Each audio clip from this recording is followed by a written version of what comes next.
हूँ आपके साथ चित्रा त्रिपाठी। मौलानाओं की मौजूदगी में हमारी मौजूदगी है दूर कर रहे हैं ज्यादातर जो हैदराबाद।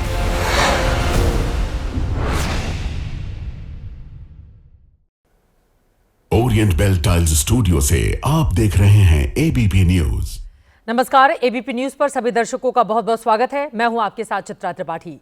कल के अखबार के पहले पन्ने की सुर्खियां आज हम आपको इस शो में दिखाने वाले हैं। तो आइए शुरू करते हैं आज का जनहित। सबसे पहले देखते हैं खबरों का menu. Stand up comedian Kunal Kamra को लेकर महाराष्ट्र की सियासत में उबाल है। एकनाथ शिंदे पर की गई विवादित टिप्पणी के बाद एनडीए के नेता और शिंदे के समर्थक गुस्से में हैं। उस स्टूडियो में तोड़फोड़ की गई है जहां पर कॉमेडी की शूटिंग हुई थी। कुणाल कामरा के खिलाफ पुलिस में शिकायत की गई है। कामरा संपर्क से बाहर हैं, लेकिन इसी बहाने गद्दार वर्सेस खुद्दार की लड़ाई का नया एपिसोड शुरू हो गया है। विस्तार से पूरी खबर रखेंगे आपके सामने। कैश कांड में फंसे दिल्ली हाईकोर्ट के जज साहब का तबादला फाइनली कर दिया गया है। इलाहाबाद बार काउंसिल के विरोध के बीच सुप्रीम कोर्ट ने उन्हें वहीं भेजने पर अपनी मुहर लगा दी है। हालांकि कहा यह जा रहा है कि कैश कांड से इस तबादले का कनेक्शन नहीं है। कैश वाले केस की पूरी कहानी किस तरह से आगे बढ़ी है, थोड़ी देर में रखेंगे आपके सामने। मुस्लिम आरक्षण को लेकर संविधान पर संग्राम की नई शुरुआत हुई है। कर्नाटक के डिप्टी सीएम डीके शिवकुमार के संविधान बदलने वाले बयान की गूंज संसद तक जा पहुंची है। पक्ष और विपक्ष आमने सामने हैं। क्या कांग्रेस मुस्लिमों के लिए आरक्षण में बदलाव कर सकती है? क्या ऐसा संभव है, बताने वाले हैं। नागपुर दंगे के कथित मास्टरमाइंड फहीम खान के घर पर सुबह बुलडोजर चल गया। बिना नक्शा पास कराए घर बनाने का आरोप लगा तो नगर निगम से बिल्डिंग को गिरा दिया, लेकिन शाम होते होते हाईकोर्ट की नागपुर बेंच ने बुलडोजर की कार्रवाई पर रोक लगा दी है। हालांकि महाराष्ट्र में इस मुद्दे पर सियासत गरमाई हुई है। और आज जनहित स्पेशल में बात मुस्कान की होगी। पति की हत्या के बाद कैसे प्रेमी के साथ होली के दिन नशे में वो झूम रही थी। एबीपी न्यूज के पास कसौल के पब का एक्सक्लूसिव वीडियो है। सवाल यह है, जघन्य हत्या को अंजाम देकर कोई इंसान ये सब कैसे कर सकता है? उसके दिमाग में क्या था? पूरी कलई खोलने वाले हैं। तो चलिए शुरुआत करते हैं जनहित की। और सबसे पहले बात कुणाल कामरा की। हो सकता है इस नाम से आप बहुत ज्यादा वाकिफ ना हो, लेकिन यह शख्स आज विवादों के घेरे में है। सस्ती लोकप्रियता के लिए कॉमेडी के नाम पर फोहड़ता करता है। बात बात में मुंह से गालियां निकालता है। खुद को स्टैंड अप कॉमेडियन बताने वाले शख्स के वायरल वीडियो को लेकर महाराष्ट्र में बवाल खड़ा हो गया है। डिप्टी सीएम एकनाथ शिंदे के समर्थकों ने रविवार की रात उस स्टूडियो में तोड़फोड़ की जहां कुणाल कामरा ने इस विवादित शो की शूटिंग की थी। शिव सैनिकों ने जो किया वो कहीं से जायज नहीं है, वो पूरी तरह से गलत है। मुंबई माया नगरी है। रोज सैकड़ों की संख्या में फिल्म, सीरियल और अलग अलग शो की शूटिंग होती है। ऐसे में किसी स्टूडियो में घुसकर गुंडागर्दी करना, तोड़फोड़ करना न सिर्फ गलत है बल्कि पूरी तरह से निंदनीय भी। पुलिस ने तोड़फोड़ करने वाले आरोपियों के खिलाफ कार्रवाई भी कर दी है। लेकिन सवाल उस कुणाल कामरा को लेकर है जिसने अभिव्यक्ति की आजादी के नाम पर फोहड़ता की दुकान खोल रखी है। कॉमेडी के नाम पर गंदी भद्दी गालियां देता है, सेलेक्टिव अप्रोच रखता है। आप ये जानकर हैरान रह जाएंगे कि इस शख्स के शो के कई हिस्सों को टीवी पर न दिखाया जा सकता है और ना ही उसे हम आपको सुना सकते हैं। जरा सोचिए किस घटिया मानसिकता के साथ इसने शो बनाया होगा। अब जब सवाल खड़े हो रहे हैं तो अभिव्यक्ति की आजादी इनको याद आ रही है, लेकिन ना सिर्फ इस शख्स का बल्कि आज इनके साथ खड़े लोगों का अतीत कहता है कि अभिव्यक्ति की आजादी का जिक्र इनके मुंह से शोभा नहीं देता।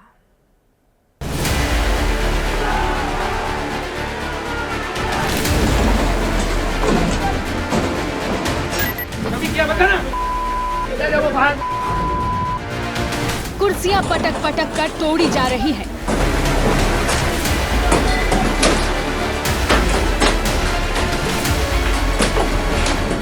दीवार और सीलिंग पर लगी लाइट को निशाना बनाया जा रहा है। ट्राइपॉड से लेकर एक एक इंस्ट्रूमेंट को फेंका जा रहा है।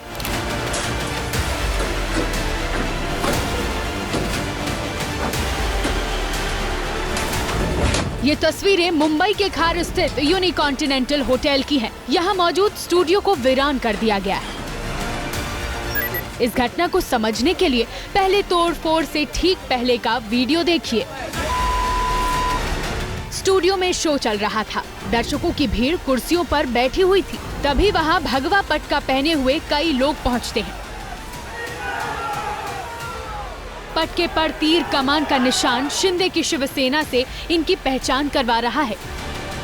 शिंदे सेना की ये भीड़ स्टूडियो के कर्मचारी से बहस शुरू कर देते हैं। बहुत पहले करके रिकॉर्ड किया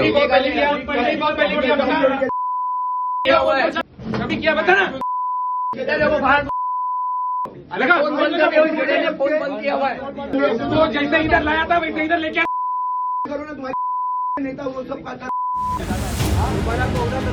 शिंदे की ये सेना स्टूडियो में जिस शख्स की जानकारी जुटा रही है उसका नाम है कुणाल कामरा।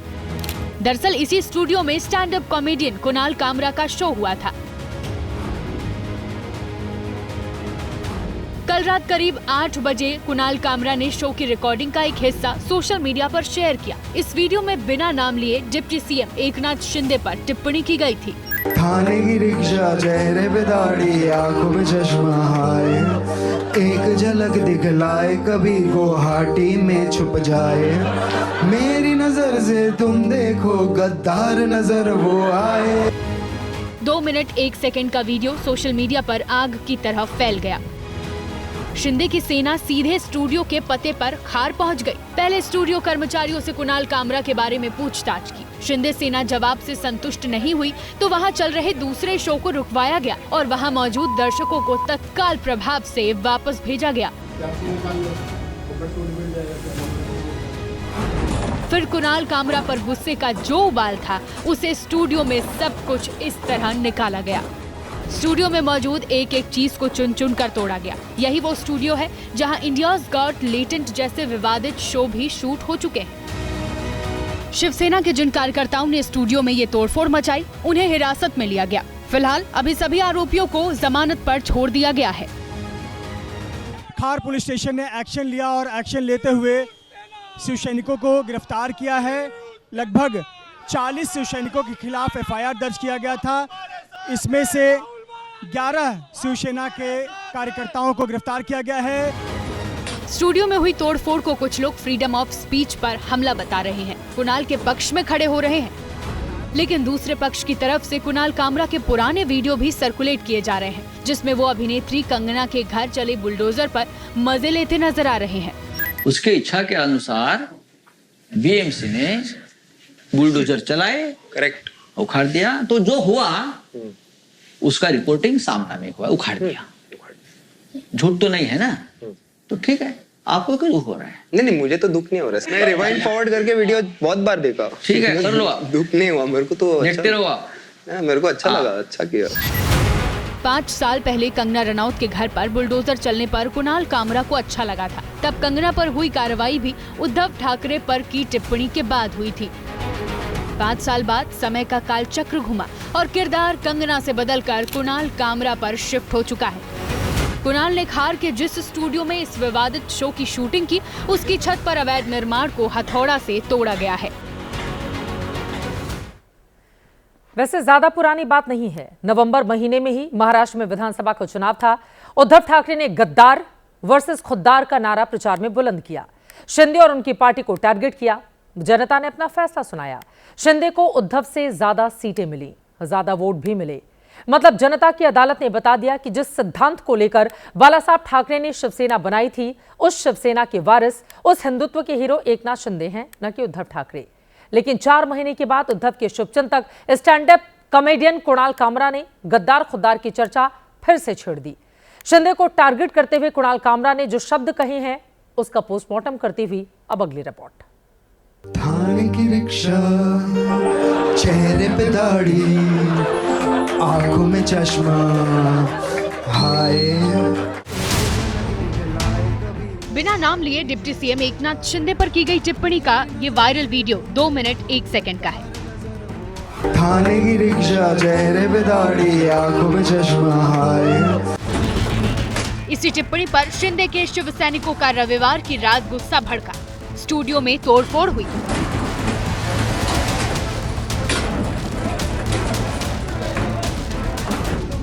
किस अंदाज में कुणाल कामरा ने शिंदे पर तंज कसा, अब उसे आसान शब्दों में आपको बताते हैं। गद्दार और वफादार की पूरी तस्वीर समझाते हैं। थाने की रिक्शा, चेहरे पे दाढ़ी, आंखों में चश्मा हाय, थाने की रिक्शा चेहरे पे दाढ़ी, आंखों में चश्मा हाय, एक झलक दिखलाए कभी गुवाहाटी में छुप जाए, मेरी नजर से तुम देखो गद्दार नजर वो आए, थाने की रिक्शा चेहरे पे दाढ़ी, आंखों पे चश्मा हाय। कुणाल कामरा ने अपने इन कविताओं में एकनाथ शिंदे जी का नाम किधर भी जिक्र नहीं किया है, पर जिस कविताओं में थाने के रिक्शा वाले का नाम लिया गया है, इस दौरान देखा जाए तो सियासती राजनीति में आने से पहले एकनाथ शिंदे जी थाने में रिक्शा चलाते थे। इस दौरान इसी कविताओं में गुवाहाटी का जिक्र भी कुणाल कामरा ने किया हुआ है। 2022 में जब एकनाथ शिंदे जी ने शिवसेना से बगावत किया था, तब कुछ विधायकों को लेके वो गुवाहाटी के एक होटल में ठहरे थे। कुणाल कामरा ने शिंदे को गद्दार कहा। जवाब सीएम देवेंद्र फडणवीस ने दिया, बता दिया कि असली शिवसैनिक कौन है। माननीय एकनाथराव शिंदेजी यांना टार्गेट करत अतिशय खालच्या दर्जाची कॉमेडी करण्याचा त्यांनी प्रयत्न केला की 2024च्या निवडणुकीने जनतेनेच हे ठरवून दिलं कोण खुद्दार आहे आणि कोण गद्दार आहे। कुणाल कामरा ने एकनाथ शिंदे पर निशाना साधने के लिए दिल तो पागल फिल्म के चर्चित गाने की पैरोडी बनाई। इसमें आगे वो कहते हैं, मंत्री नहीं वो दल बदलू है और कहा क्या जाए, जिस थाली में खाए उसमें ही वो छेद कर जाए, मंत्रालय से ज्यादा फडणवीस की गोदी में मिल जाए, तीर कमान मिला है इसको बाप मेरा ये चाहे, थाने की रिक्शा चेहरे पे दाढ़ी, आंखों पे चश्मा हाय। खाने की थाली में छेद करने वाला बताकर एक तरह से कुणाल कामरा शिंदे का अपमान कर रहे हैं। ये मुहावरा धोखे और विश्वासघाती के लिए इस्तेमाल किया जाता है। तीर कमान शिवसेना का चुनाव चिन्ह था। पार्टी टूटने के बाद ये असली चुनाव चिन्ह शिंदे को मिला। शिंदे की शिवसेना स्वर्गीय बाला साहेब ठाकरे को अपना आदर्श मानते हैं। बाला साहेब ने ही शिवसेना बनाई थी। गद्दार और असली हकदार का सवाल पिछले साल विधानसभा चुनाव में भी उठा था। नतीजे बताते हैं कि प्रदेश की जनता ने उद्धव की जगह शिंदे को असली शिवसैनिक माना था। विधानसभा चुनाव में शिंदे की शिवसेना को 57 सीटें मिली, वोट 12%। उद्धव की शिवसेना को महज 20 सीटें मिली और वोट 10%। मतलब जनता की अदालत में तो फैसला हो चुका है कि शिंदे ही बाला साहिब की सियासत के असली वारिस हैं। लेकिन कुणाल कामरा जैसे लोग अब भी कॉमेडी की दुकान चलाने के लिए जनता जनार्दन के फैसले पर सवाल उठा रहे हैं। अब शब्दों का इस्तेमाल कर भावनाओं को भड़का रहे हैं। ये पॉलिटिक्स है इनकी, परिवारवाद खत्म करना था, किसी का बाप चुरा लिया। सटायर की बात तो फिर भी समझ में आती है। स्टैंड अप कॉमेडी के नाम पर ये आदमी बार बार दर्शकों के सामने गालियों का इस्तेमाल कर रहा है। मेरी नजर से तुम देखो गद्दार नजर वो आए। एकनाथ शिंदे पर टिप्पणी के बाद कुणाल कामरा शिवसेना के निशाने पर हैं। सोशल मीडिया से लेकर सड़कों पर कुणाल कामरा की चर्चा तेज हो चली है। कामरा की पहचान भले ही स्टैंड अप कॉमेडियन की हो, लेकिन उनकी कॉमेडी पॉलिटिकल कॉरिडोर में हंगामा बरपाती रही है। कौन है कुणाल कामरा, क्यों उन पर सियासी दंगल मचता रहा है, अब जरा वो जानिए।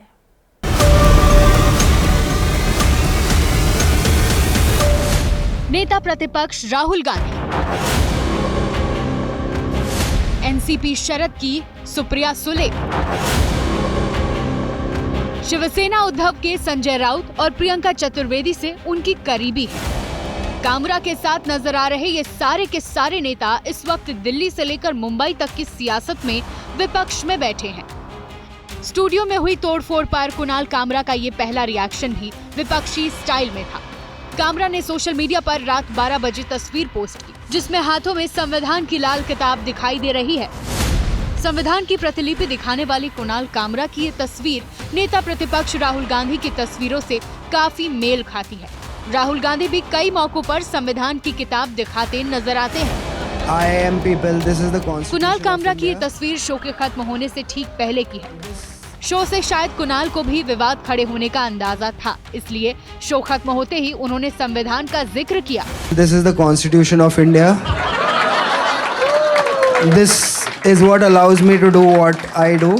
संविधान के अनुच्छेद 19 के तहत भारतीय नागरिकों को अभिव्यक्ति की आजादी यानी कि बोलने की स्वतंत्रता दी गई है। हालांकि कुणाल कामरा अपने हाथों में मौजूद इसी किताब के अनुच्छेद 19(2) को पढ़ना भूल गए, जो बोलने की आजादी के दायरे को परिभाषित करती है।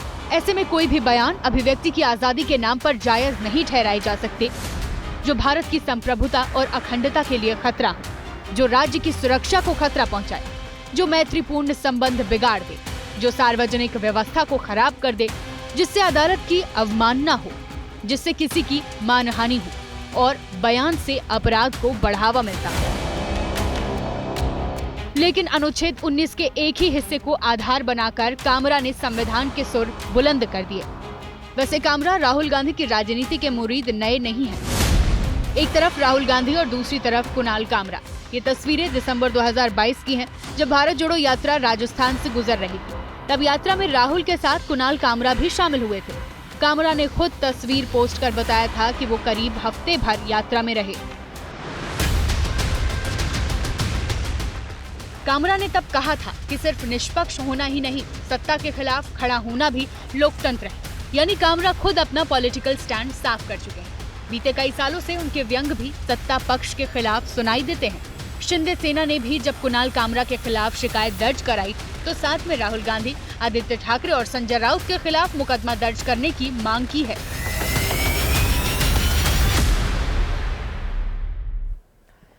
आपको याद होगा कुछ दिनों पहले ही समय रैना नाम के एक कॉमेडियन को लेकर विवाद हुआ था। मामला कोर्ट तक जा पहुंचा।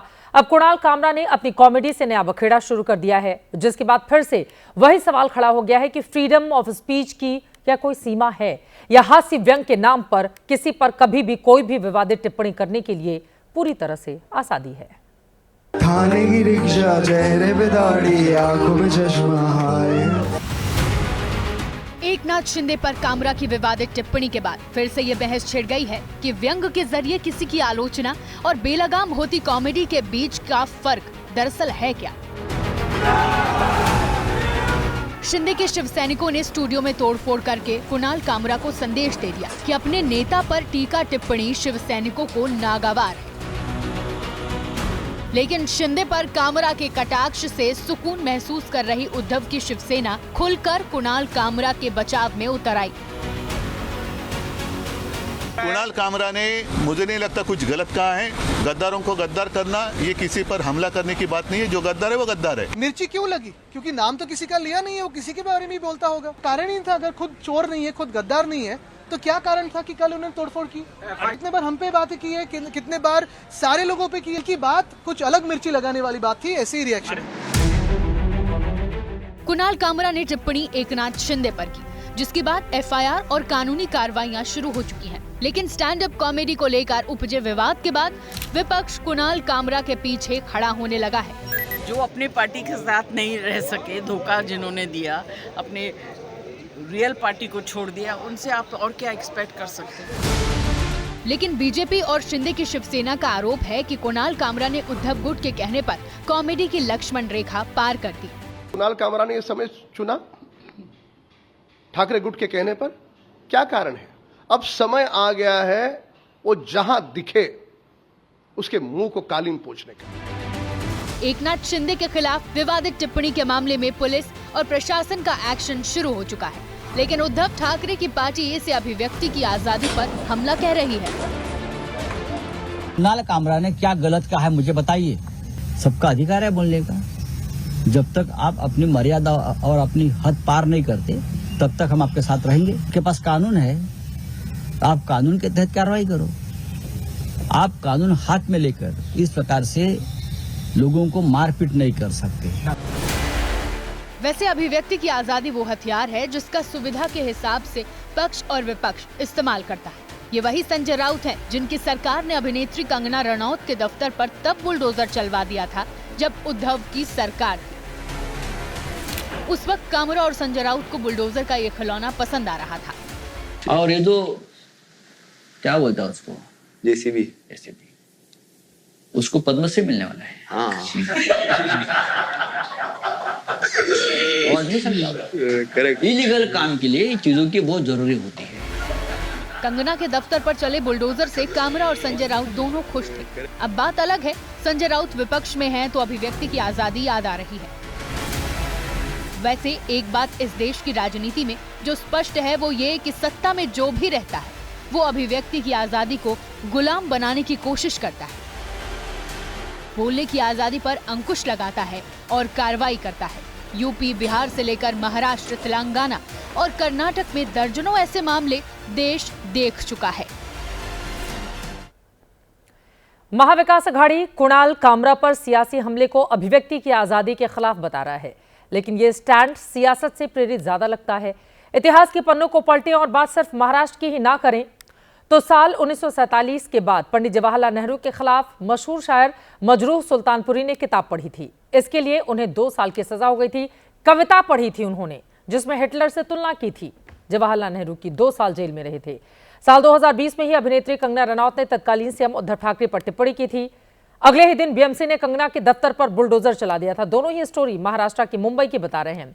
साल 2022 में मराठी अभिनेत्री केतकी चितले ने शरद पवार पर टिप्पणी की तो उन्हें जेल भेज दिया गया था।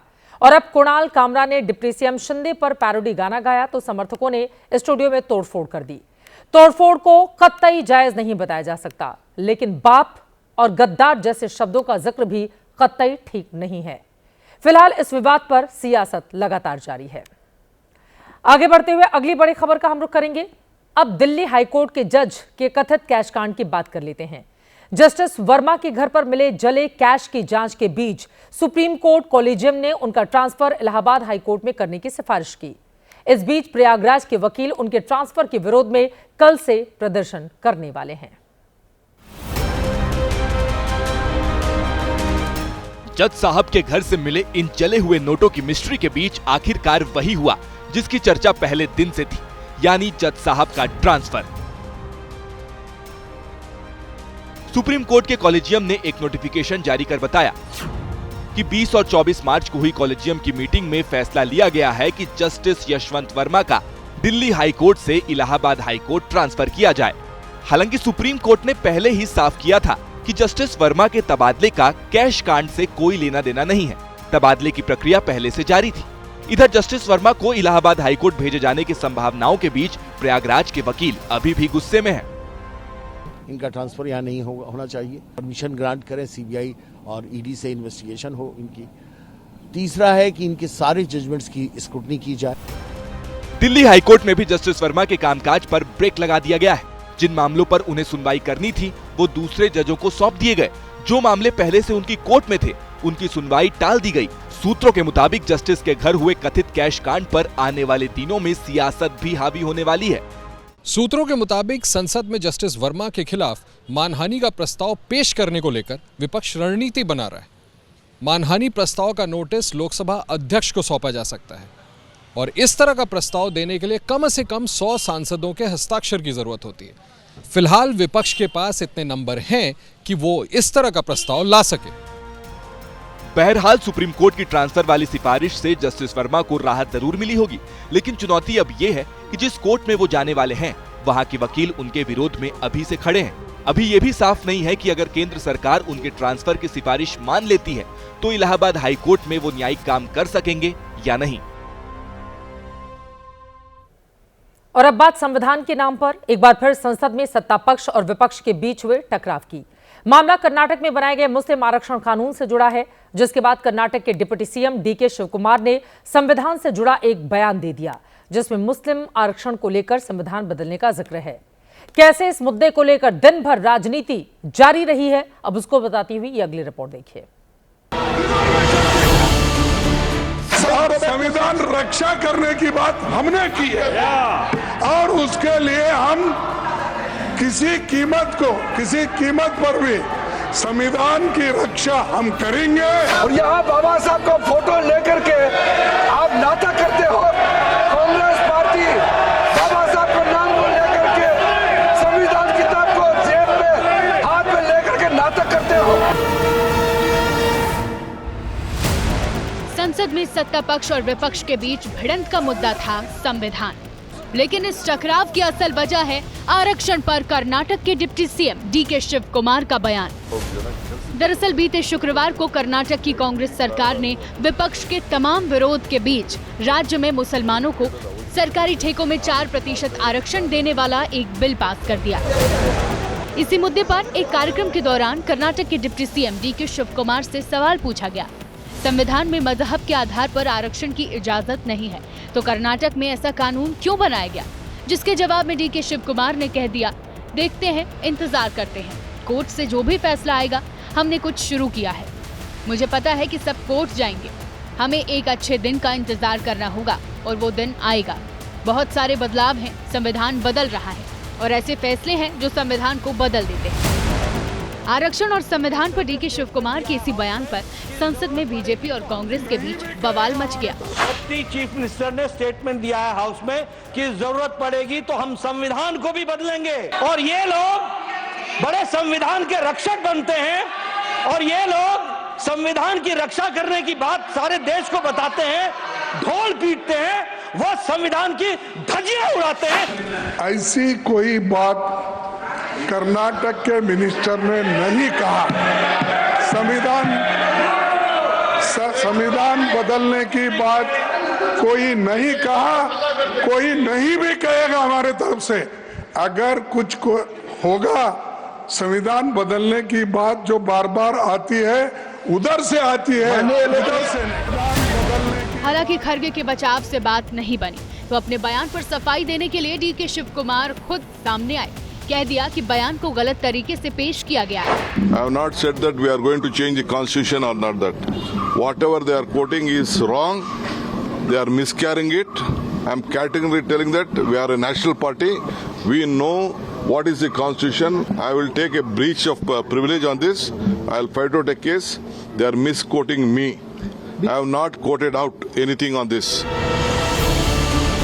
लेकिन कमान से निकला तीर, जुबान से निकली बात भी भला वापस लौटती है क्या? अब शिव कुमार के बहाने बीजेपी ने सीधे राहुल गांधी के खिलाफ हल्ला बोल दिया है। वहीं डीके शिव कुमार के मुद्दे पर कांग्रेस ने केंद्रीय मंत्री किरेन रिजिजू और जेपी नड्डा के खिलाफ संसद में विशेषाधिकार हनन का नोटिस दे दिया है। दूसरी तरफ बीजेपी ने दिल्ली से कर्नाटक तक शिव कुमार के बहाने कांग्रेस पर सियासी हमले तेज कर दिए हैं।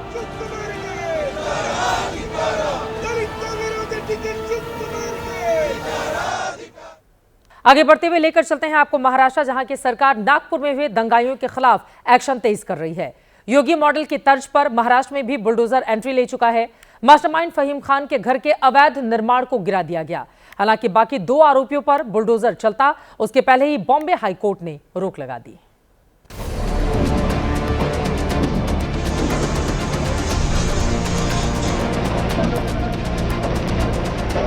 नागपुर हिंसा के कथित मास्टरमाइंड के खिलाफ गरजा बुलडोजर।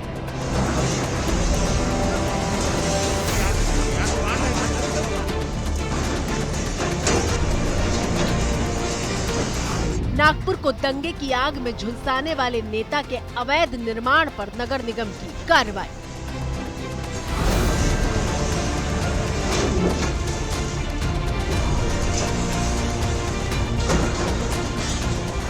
ये उसी फहीम खान का घर है जिस पर 17 मार्च को हुए नागपुर दंगे की साजिश रचने का आरोप है।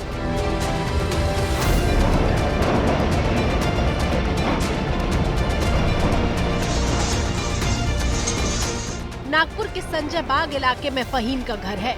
नगर निगम ने 21 मार्च को ही नोटिस देकर कहा था कि 24 घंटे में अवैध निर्माण को हटा ले।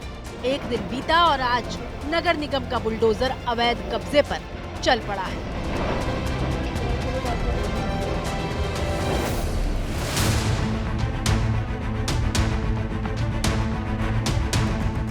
सुबह से ही इलाके में भारी संख्या में पुलिस वालों की तैनाती थी। सुबह 11 बजे बुलडोजर के साथ नगर निगम के कर्मचारी पहुंचे। साथ में लोहे को काटने वाली बड़ी बड़ी मशीनें मंगाई गई और फिर अवैध हिस्से को गिराने का काम शुरू हो गया।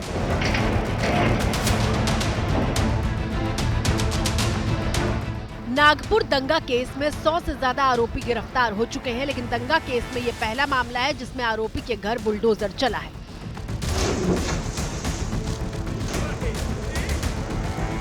संजय बाग में फहीम का 2 मंजिला घर है जो कि उसकी पत्नी के नाम पर है। नगर निगम के मुताबिक 86 वर्ग मीटर में बने इस घर को बनाने के लिए नक्शे की मंजूरी नहीं ली गई थी, लिहाजा 20 मार्च को नगर निगम के मुआयना करने के बाद तोड़ने का नोटिस दिया था। आज उसे तोड़ा गया है। महिला पुलिस को उनके वस्त्र निकालने का दुस्साहस हुआ। एक डीसीपी के हाथ पर कुल्हाड़ी से मारा गया, मरते मरते वो बचे। ऐसे मारने वाले व्यक्ति का अगर कोई अनऑथराइज्ड स्ट्रक्चर है, कानून तो कानून का काम करेगी, और अनऑथराइज्ड स्ट्रक्चर किसी का भी वो तोड़ना ही चाहिए, पर ऐसे व्यक्ति का पहले तोड़ना होगा। वैसे कांग्रेस कह रही है कि यूपी पैटर्न पर महाराष्ट्र में बुलडोजर एक्शन की जरूरत नहीं है। संजय राउत तो कह रहे हैं कि बुलडोजर की कार्रवाई एक तरफा क्यों? तर सरकार एकतर्फी कारवाई करते. दंगलखोरांवरती बुलडोजर किंवा त्यांच्यावरती ऍक्शन व्हायला पाहिजे. पण दंगलीची सुरुवात ज्यांनी केली ते तुमच्याच पक्षाचे कार्यकर्ते. भाई यूपी पैटर्न ही है, भाई पूरे देश में है। अब ये महाराष्ट्र में वही बातें सारी हो रही है जिसका समर्थन नहीं होता। मैंने हमेशा कहा है कोई भी गलत है तो उसके ऊपर कार्रवाई करिए, पर किसी तरह की गुंडागिर्दी और जोर जबरदस्ती आप चूंकि आप सत्ता में हैं आप नहीं कर सकते, और अगर एक के ऊपर कार्रवाई करते तो दूसरों के ऊपर भी कार्रवाई होनी चाहिए।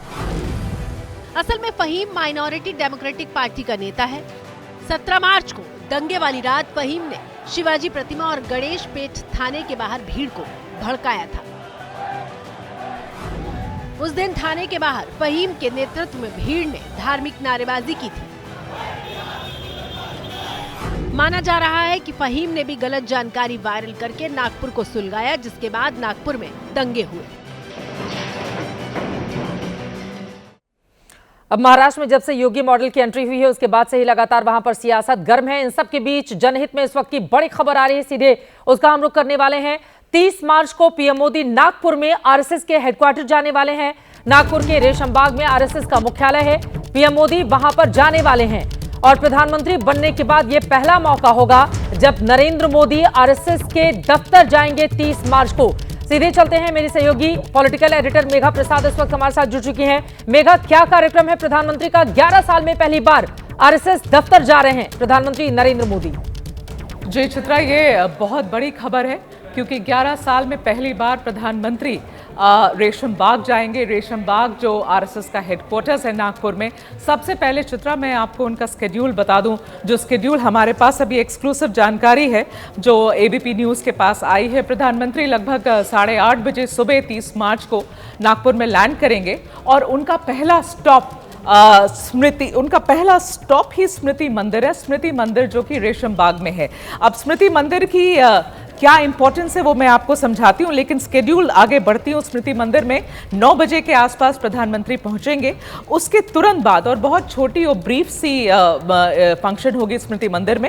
उसके बाद वो दीक्षा भूमि जाएंगे। 9:50 पे दीक्षा भूमि में प्रधानमंत्री रहेंगे और उसके बाद जो मेन इवेंट है जिसके लिए इन्वाइट गई थी प्रधानमंत्री को और सरसंचालक मोहन भागवत जी को, जो कि माधव नेत्रालय है, वो इवेंट 10 बजे के लगभग शुरू होगा। उसके बाद वहाँ वो पब्लिक मीटिंग होगी जहां भी हम एक्सपेक्ट कर रहे हैं कि प्रधानमंत्री जी और मोहन भागवत जी दोनों ही वहां पब्लिक को एड्रेस करेंगे।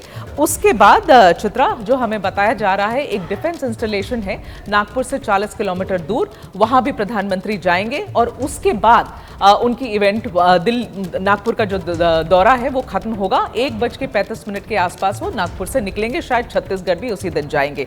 तो ये बात रही स्केड्यूल की।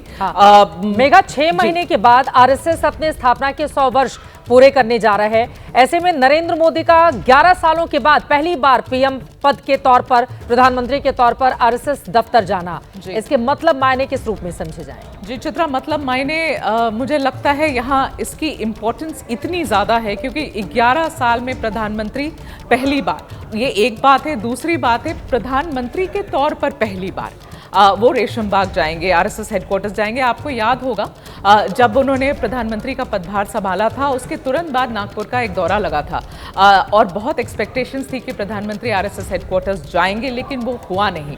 प्रधानमंत्री बनने के कुछ महीने पहले वो रेशमबाग गए थे, लेकिन जब से प्रधानमंत्री बने हैं तब से आज तक 11 साल हो गए हैं, ये पहली बार प्रधानमंत्री रेशमबाग जाएंगे। अब इस दिन की भी मैं आपको इंपॉर्टेंस थोड़ी सी समझा दूं। ये 30 तारीख है, 30 तारीख गुड़ी पड़वा भी है, महाराष्ट्र के लिए बड़ा त्योहार का दिन है। लेकिन ये आरएसएस के लिए क्यों इंपॉर्टेंट है? आरएसएस के लिए इसलिए इंपॉर्टेंट है क्योंकि इस दिन हेगड़ेवार जी की जन्मदिन भी होती है। आरएसएस सिर्फ 5 ही त्योहार मनाता है पूरे साल में, उसमें से एक गुड़ी पड़वा है, और ये एक अच्छा बड़ा उपयुक्त सा दिन है जो प्रधानमंत्री ने चुना है। देर आए दुरुस्त आए के तरह से समझिए चित्रा, तो जो दिन चुना है वो हेगड़ेवार जी की बर्थडे है। और हेगड़ेवार जी को वैसे संस्थापक ही, आरएसएस का संस्थापक के ही रूप के तरीके से देखते हैं।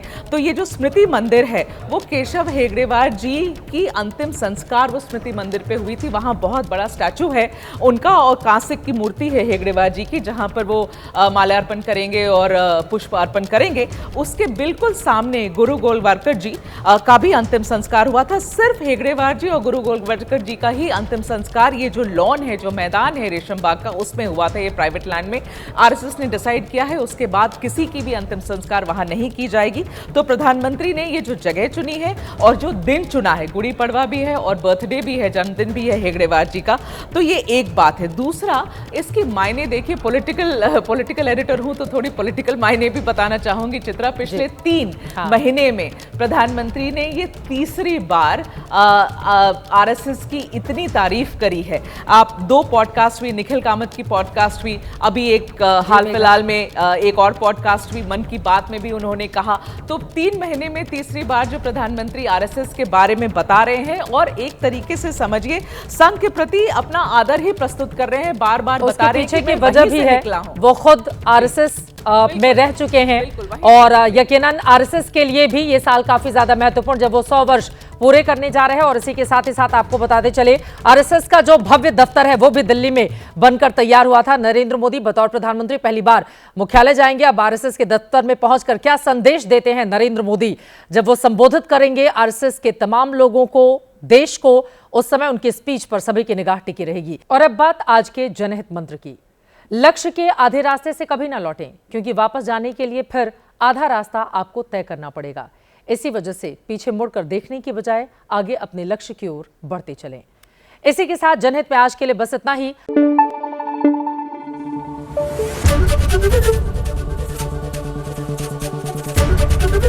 एबीपी न्यूज आपको रखे आगे।